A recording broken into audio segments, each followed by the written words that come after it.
The notification chimed at 11:47 p.m., and my life changed forever.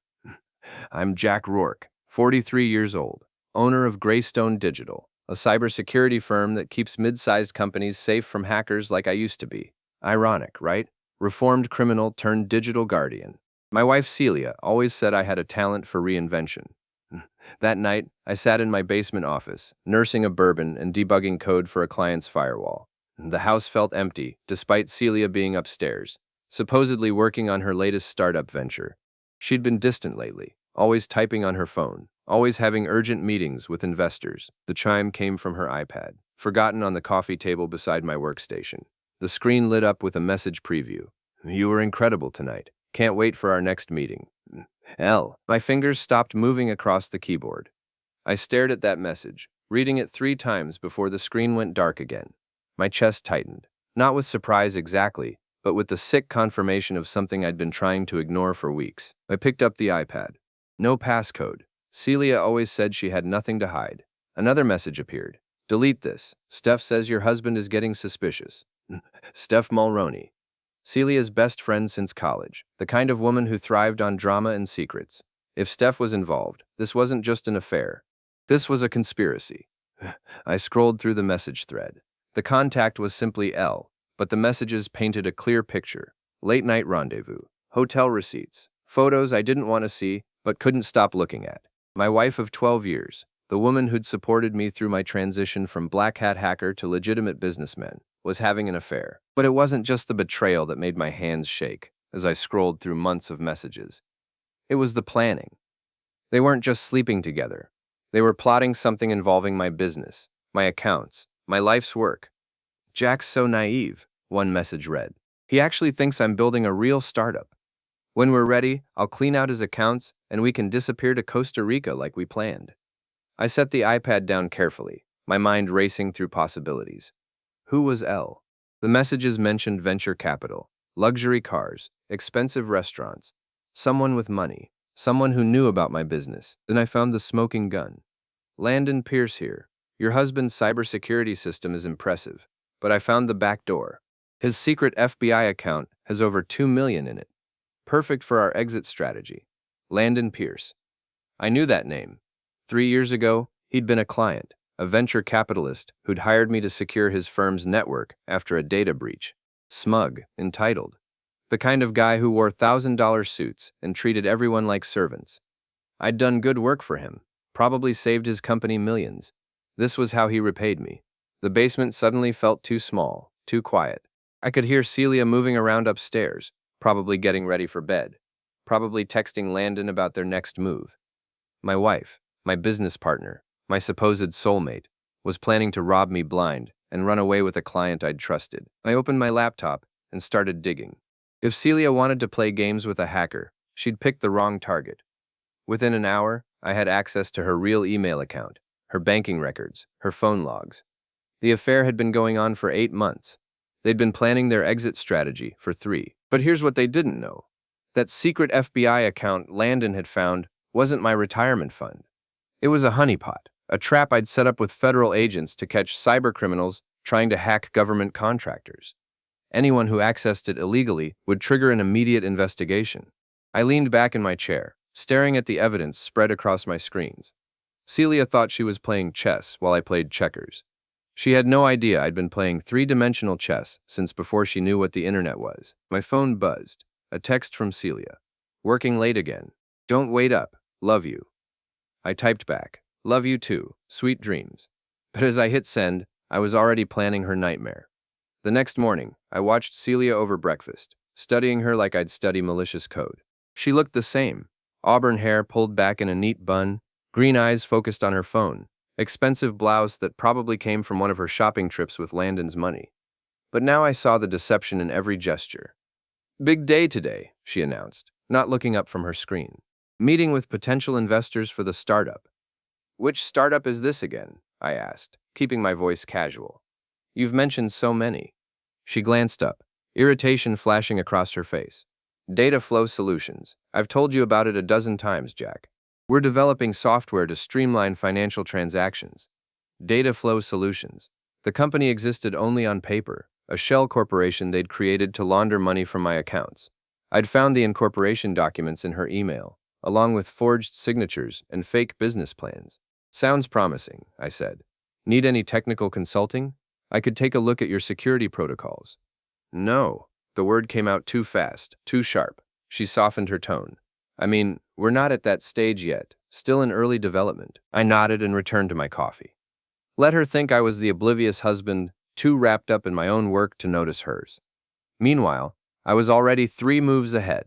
After Celia left for her investor meeting, actually a rendezvous with Landon at the Marriott downtown, I drove to the Drowned Gull, a dive bar near the harbor where my old friend Sam Salty Dalton ran a private investigation business out of the upstairs office.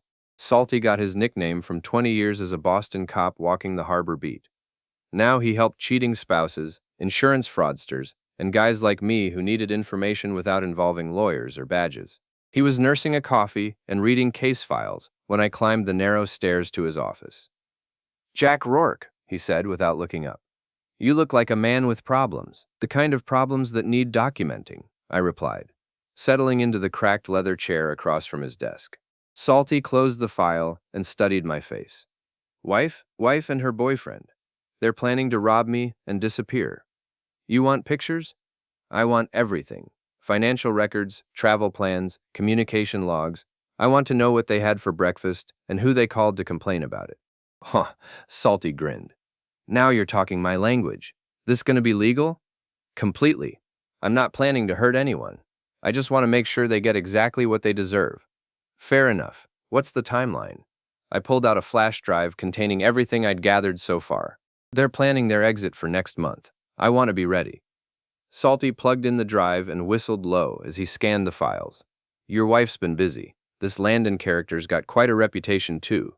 3 failed businesses, 2 bankruptcy filings, and rumors of investor fraud. Real winner. Perfect match for each other, I said. Can you tail them today? They're meeting at the Marriott. Consider it done. What about you? What's your next move? I stood up, feeling more focused than I had in months. I'm going to give them exactly what they want. That afternoon, I made my first move. I accessed the honeypot account, the one Landon thought was my secret stash, and made it look even more tempting. I transferred funds from my legitimate business accounts, creating the appearance of a man hiding assets from his wife. Then I sent an encrypted email to my FBI contact, Agent Martinez, explaining the situation and requesting permission to let the trap play out. His response came within an hour. Approved. We'll monitor the account. The moment they access it illegally, we move. Next, I visited my neighbor, Mrs. Eleanor King, an 80-year-old widow who spent most of her time watching the street from her front window. Nothing happened in our neighborhood without Eleanor knowing about it. Jack, dear, she said, inviting me into her pristine living room. I was hoping you'd stop by. I've been worried about Celia. Worried how? Eleanor settled into her favorite chair, clearly relishing the opportunity to share gossip. Well, she's been keeping odd hours lately, leaving at strange times, coming home very late. And yesterday, I saw her drop something by her car, a phone, but not her usual one, much cheaper looking. A burner phone. Of course. Did you happen to see where it went? Oh, I picked it up for her naturally. It's right here. She produced a basic smartphone from her purse. I was going to return it, but she left again before I could catch her. I took the phone, my pulse quickening. I'll make sure she gets it back. There's something else, Jack. That man who's been picking her up sometimes? I've seen him before. He was here about 3 years ago, in a red sports car. You had some kind of business meeting with him. Eleanor's memory was better than most security cameras. Red Porsche? That's the one. Flashy thing. Too flashy for a married woman to be riding in, if you ask me. I thanked Eleanor and returned home with the burner phone. It took me less than 5 minutes to crack the simple passcode. Celia had used Landon's birthday. The messages inside were even more damning than what I'd found on her iPad. They weren't just planning to rob me. They were planning to frame me for embezzlement, making it look like I'd been stealing from my own clients. But the most interesting discovery was a message thread between Celia and Steph discussing their timeline. They were moving faster than I'd expected. The theft was planned for this weekend, during a business trip Celia had supposedly planned to Seattle. I smiled as I read their messages. They thought they were so clever, so careful. But they'd made one crucial mistake. They'd underestimated the man they were trying to destroy. Time to remind them why I used to be one of the most feared hackers on the dark web. Warm Friday morning arrived with unseasonable storm clouds gathering over the coast. I watched Celia pack for her fake Seattle trip, noting how she avoided eye contact and kept checking her phone.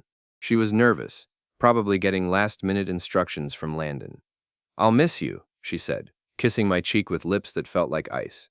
"Miss you too. Safe travels." Warmed Freibels Ruhen Janlist. The moment her taxi disappeared down the street, I put my plan into motion. First, I called Salty. "They're moving today," I told him. "Celia's supposed to be on a plane to Seattle, but I guarantee she's heading to Landon's apartment instead." "Already on it," Salty replied. "Got eyes on his building. What's your play?" "Phase 1 starts now. I'm about to make their day very interesting." I hung up and opened my laptop. The honeypot account showed normal activity. They hadn't made their move yet. But I'd prepared a surprise for when they did. I'd modified the account's security protocols to create a delay between access and transfer, giving the FBI time to trace the intrusion while making it look like a simple processing lag. My phone rang. "Agent Martinez. Jack, we're seeing unusual activity on the monitored account. Someone's been probing the security for the past hour." "That would be Landon Pierce. He thinks he's found a backdoor into my secret funds." "Are you sure you want to let this play out? We could arrest him now for attempted unauthorized access." "Not yet. I want them both on the hook. Give them enough rope to hang themselves." "Your call. We'll be ready." I spent the next hour implementing the final pieces of my counterstrike.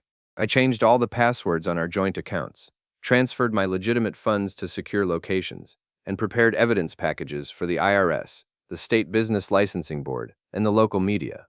Then I drove to the Drowned Gull to wait. Greta, the afternoon bartender, had been working there for 15 years and knew every piece of gossip in town.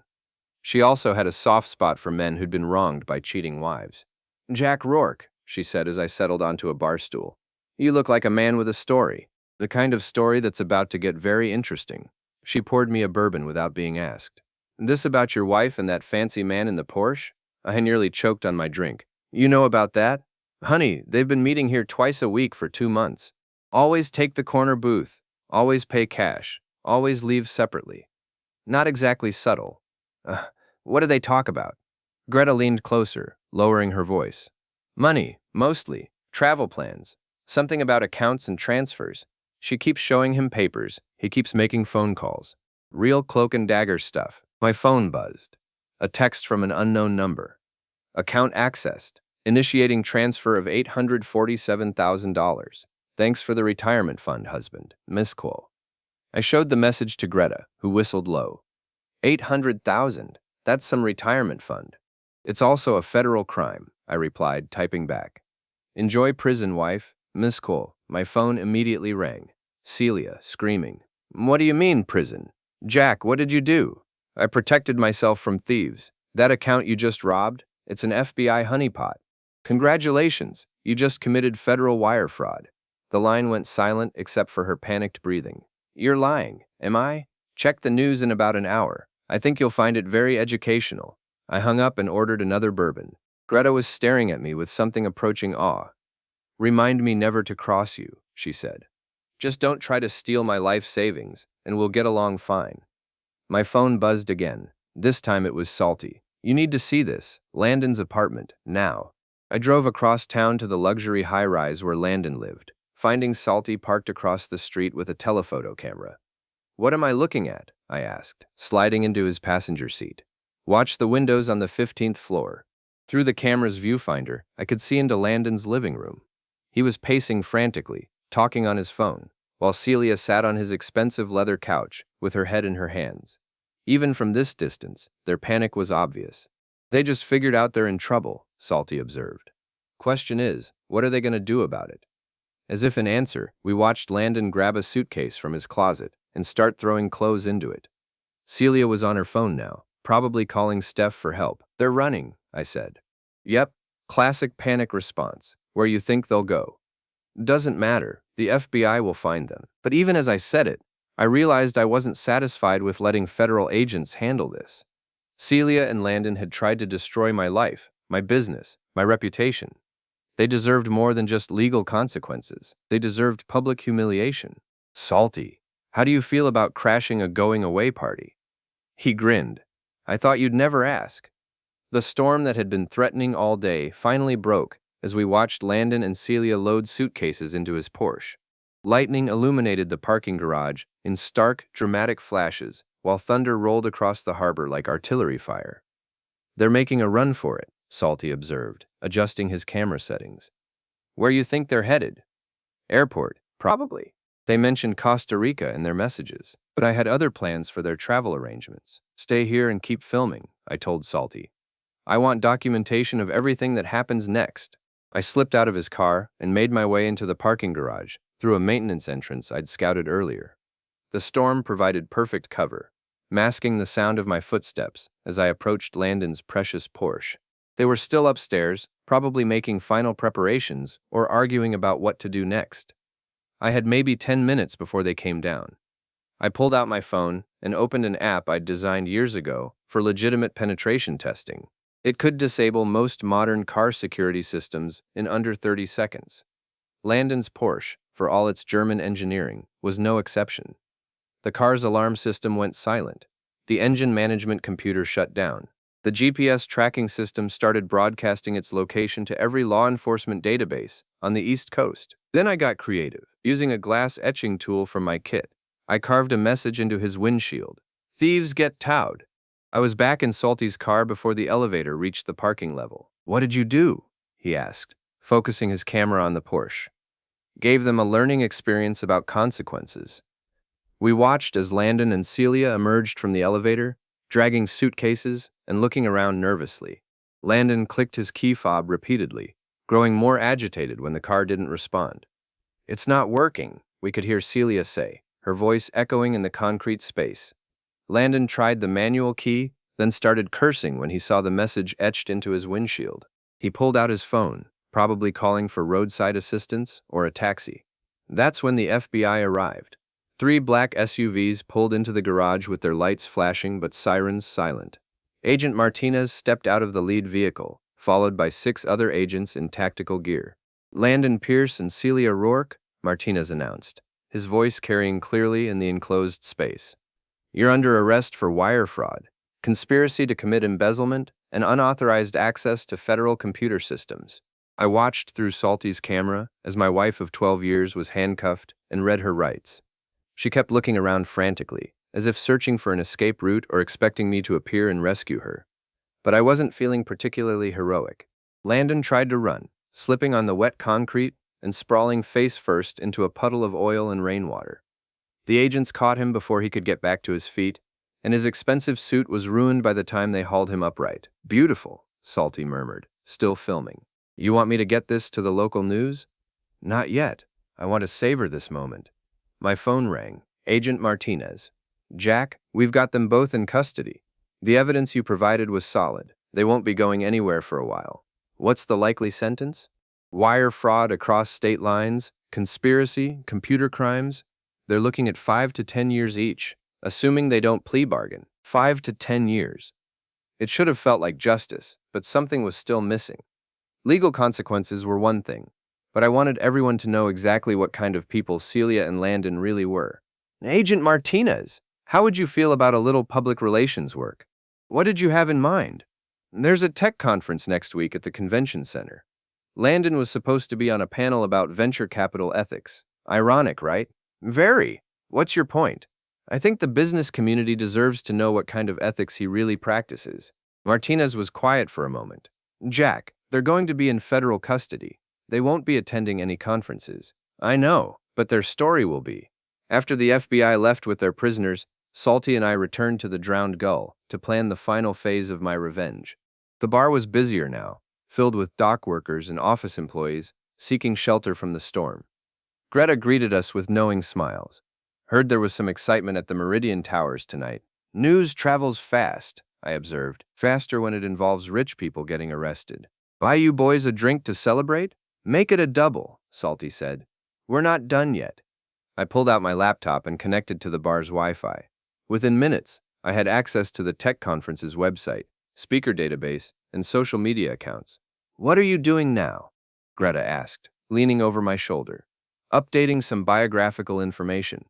I replaced Landon's professional headshot with his mugshot from tonight's arrest. I updated his bio to include his recent federal charges. I modified the panel description to focus on the ethics of financial fraud, a case study in venture capital crime. Then I sent press releases to every business journal, tech blog, and local news outlet in New England. By morning, the story would be everywhere. The story broke on 3 local news channels simultaneously at 6 a.m. I watched from my kitchen, drinking coffee and eating breakfast alone for the first time in 12 years, as reporters detailed the arrest of prominent venture capitalist Landon Pierce and his accomplice Celia Rourke in an elaborate embezzlement scheme targeting cybersecurity firms. My phone had been ringing since 5 a.m. Reporters, business associates, clients, neighbors, everyone wanted to know about the woman who'd tried to rob her own husband and flee the country. I let most calls go to voicemail, but when Dutch Marston called, I answered. Dutch was one of Landon's former business partners, a legitimate investor who distanced himself from Landon's shadier deals years ago. "Jack, I just saw the news. Are you all right?" "Better than all right, Dutch. I'm free. I have to ask, did you know this was coming?" I suspected something was wrong. I just didn't realize how wrong until I started digging. Dutch was quiet for a moment. "There's something you should know. Landon approached me last month about investing in your wife's startup. When I looked into it, nothing added up. The business plan was garbage. The financials were obviously fabricated. And the whole thing felt like a shell game. Why didn't you tell me? I tried to reach you, but Celia said you were too busy to take calls about her business ventures. She was very insistent that you not be involved." Another piece of the puzzle clicked into place. They'd been isolating me, cutting off my connections to people who might have warned me about their scheme. "Dutch, I have a favor to ask." "Name it." "The tech conference next week. I know you're on the organizing committee. I'd like to speak at Landon's panel. After what happened, I think we can arrange that." By noon, the story had gone national. Business blogs picked it up, then financial news networks, then mainstream media. The narrative was irresistible. Tech entrepreneur's wife and her lover attempt elaborate theft, get caught by FBI sting operation. My phone rang again. This time it was Steph Mulroney.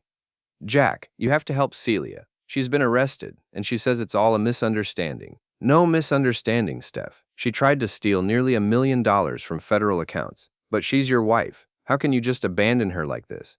"The same way she abandoned our marriage when she started planning to rob me and disappear with her boyfriend." Steph's voice turned cold. "You're going to regret this, Jack. Celia has friends, and we're not going to let you destroy her life over some petty jealousy." "Petty jealousy?" "Steph, she committed federal crimes, multiple felonies. This isn't about jealousy, it's about justice. We'll see about that." She hung up, but her threat didn't worry me. I'd documented everything, and the FBI had solid evidence. Whatever Steph and Celia's other friends were planning, it wouldn't change the facts. That afternoon, I drove to the federal courthouse where Celia and Landon were being held pending their arraignment. I didn't go inside. I just wanted to see the place, to make the reality concrete in my mind. A reporter recognized me in the parking lot. "Mr. Rourke, Channel 7 News. Can you comment on your wife's arrest?" I stopped and considered the question. This was my chance to control the narrative, to make sure people understood exactly what had happened. "My wife and her accomplice attempted to steal nearly $1 million from federal accounts while framing me for embezzlement," I said, looking directly into the camera. "They planned to flee the country and leave me to face charges for crimes I didn't commit. I'm grateful to the FBI for their quick action and thorough investigation." "How long did you suspect something was wrong?" "I trusted my wife completely until I discovered evidence of her affair and her criminal conspiracy. The betrayal was personal, but the crimes were against all of us. Every honest business owner, every taxpayer, everyone who believes marriage means something." "What's next for you?" "I'm going to rebuild my life and my business, and I'm going to make sure everyone knows the truth about what happened here." The interview aired on the evening news, and by the next morning, it had been picked up by networks across the country. I was no longer just the victim of a crime. I was the face of betrayed husbands everywhere, the man who'd fought back against cheating wives and their criminal boyfriends. It felt good to be the hero of my own story for once. The Northeast Technology Conference opened on a gray Wednesday morning, with over 2,000 attendees packed into the Portland Convention Center. I stood backstage, adjusting my tie and reviewing my notes one final time. The panel was scheduled for 10 a.m. Ethics in Venture Capital, Lessons from Recent Events. Dutch had arranged for me to replace Landon as the keynote speaker, and word had spread through the tech community that something significant was going to happen. The auditorium was standing room only. "Ladies and gentlemen," the moderator announced, "please welcome Jack Rourke, CEO of Greystone Digital, speaking on the topic of trust, betrayal, and justice in the business world." I walked onto the stage to sustained applause, looking out at an audience of entrepreneurs, investors, and journalists. Many of them knew my story from the news coverage, but they were about to hear the full truth. "3 weeks ago," I began, "I thought I knew who I was. I was a successful businessman, a loyal husband, a man who believed in trust and partnership. Then I discovered that my wife was planning to rob me, frame me for embezzlement, and flee the country with her lover, a man I'd once trusted as a client." The audience was completely silent, hanging on every word. "Landon Pierce was supposed to be speaking to you today about ethics in venture capital. Instead, he's in federal custody, facing charges for wire fraud, conspiracy, and computer crimes. His accomplice, my wife, is in the cell next to him." I clicked to my first slide, showing the FBI arrest photos from the parking garage. This is what happens when people think they're smarter than the system, when they believe their charm and connections put them above the law. For the next 30 minutes, I laid out the entire story. The secret messages, the fake startup, the honeypot account, the attempted theft. I showed evidence, played recorded conversations, and detailed every step of their criminal conspiracy. The audience was riveted. Several people were filming with their phones, and I could see reporters frantically taking notes. "The question you might be asking," I continued, "is why I'm telling you all this. Why not just let the legal system handle it and move on with my life?" I clicked to my final slide, a photo of Celia and Landon at a restaurant, toasting with champagne while planning my destruction. Because trust is the foundation of everything we do in business. When someone violates that trust, when they use our relationships and partnerships to commit crimes, we all suffer. Every honest entrepreneur, every legitimate investor, every spouse who believes in marriage. We're all victims when criminals like these operate in our community. The applause was thunderous. People stood up, shouting questions and comments. I could see several investors nodding approvingly, and more than a few women in the audience were wiping away tears. During the question and answer session, a reporter from the Wall Street Journal stood up. Mr. Rourke, some people might say your response was extreme. You essentially destroyed two people's lives. Do you have any regrets?" I considered the question carefully. They destroyed their own lives when they chose to commit federal crimes. I simply made sure they faced the consequences of their choices. Do I regret that my marriage ended? Yes. Do I regret that criminals were caught and prosecuted? Not for 1 second. Another hand went up. A young woman near the front. "What advice would you give to other people who discover they're being betrayed by someone they trust?" Document everything. Trust but verify. And remember that justice isn't revenge. It's making sure the truth comes to light and people face appropriate consequences for their actions. After the panel, I was surrounded by attendees wanting to shake my hand, share their own stories, or offer business opportunities. Several investors approached me about expanding Greystone Digital, impressed by how I'd handled the crisis. Dutch Marston pulled me aside as the crowd began to thin. "That was incredible, Jack. You've turned a personal disaster into a professional triumph." "It wasn't about triumph," I replied. "It was about truth." "Same thing, sometimes. Listen, there are some people I'd like you to meet. Investors who are very interested in your company after seeing how you handle problems." As we talked, my phone buzzed with a text from an unknown number. "You think you've won, but this isn't over. Celia has friends, and we're going to make you pay for what you've done to her. Miss Steph, still fighting battles that were already lost." I showed the message to Dutch, who frowned. "Sounds like harassment. You should report it." "I will. But I'm not worried. The truth is on my side, and that's a powerful thing." That evening, I returned to the Drowned Gull to celebrate with Salty and Greta. The bar was busier than usual, filled with people who'd seen my conference speech online or heard about it on the news. "Jack," Greta called out as I entered, "the conquering hero returns."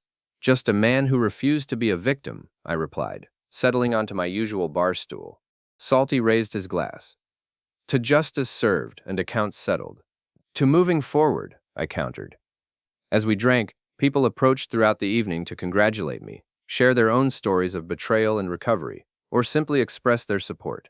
It felt good to be surrounded by honest people, by a community that understood the difference between right and wrong.